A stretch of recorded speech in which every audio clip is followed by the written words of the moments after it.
Hello, hello. I hope everybody's having a good day. We just have a short video for now, and it's about asking authorial questions. And so the main point of this is that we want to show the differences between asking more basic, surface level questions when reading literature. And Frankenstein's going to be our example for this short video. And transitioning up and asking more authorial ones that give us much more interesting food for thought and develop much better thesi in the long run.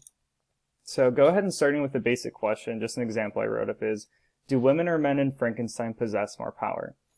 Now, first and foremost, this is to the point, and it's also a close-ended question. So the answer to this is going to be women or men. And because of the way that the question is worded by not being open-ended, just an answer, men or women, would suffice. But that doesn't make for an interesting paper, nor for super interesting discussion.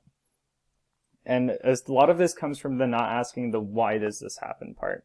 This is essential because it not only demands evidence from in-text quotations, but it also demands argument. Although that being said, this is a really good gateway question for getting into a more refined topic, and it's basically leading the way, So once you can answer this question, you're able to, in some ways, ask more complicated ones.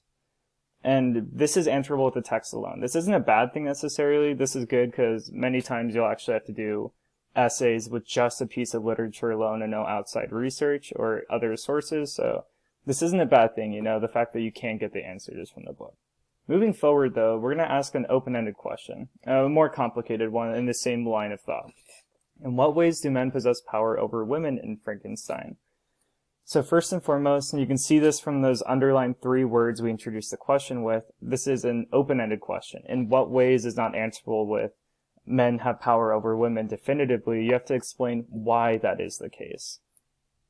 And so this seeks critical response, because you can get quotations and you can get evidence from the text once again, but you have to explain in what ways.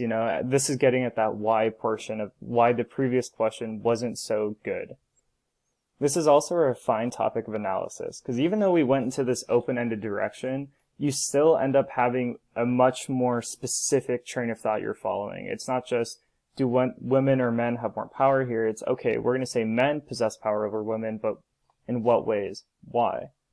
So it's much better for, maybe forming an essay around a question like this, or just a specific type of discussion. And this is still limited to the text. And although it's prouding at the idea that you can get outside research for it, you still can fully answer this just by reading Frankenstein and choosing the appropriate quotations to back it.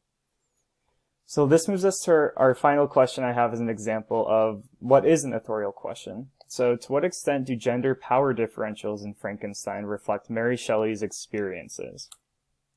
So this is still an open-ended question. That first underline to what extent expresses that. Because again, you can't answer to what extent with just a yes or a no or a men or a women. You have to explain to what extent do power differentials in Frankenstein reflect Mary Shelley's experiences. It's loaded. There's a lot to unpack there. This also examines the book.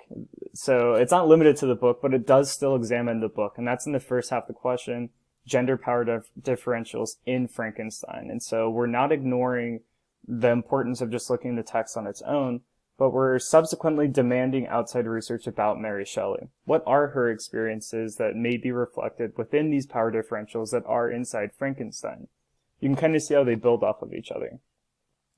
Now, when you start this transition of sourcing literature back to the real world and to its author, you're able to acquire a lot more information about what the text is actually saying about the world and the author, This is also very easily convertible into a thesis for what could be a pretty good paper.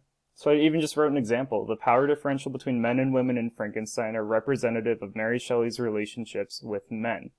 I don't have any evidence to back this, but it sounds like it could be a thesis, and with proper research, there's a possibility that this is a totally fine argument that is usable. Now you can see how much more we were able to get out of a little bit longer and more complicated question. And so the big way I want to put this in summation is, as far as what authorial quotes are trying to do is, questions is, what does this book say about its author and furthermore the world around us? That's the main point we're trying to get at, connecting the literature that we read into bigger things, And so I want to encourage you to try it yourself. Go ahead and try writing one in the comments, share with others, and do your best. I believe in you.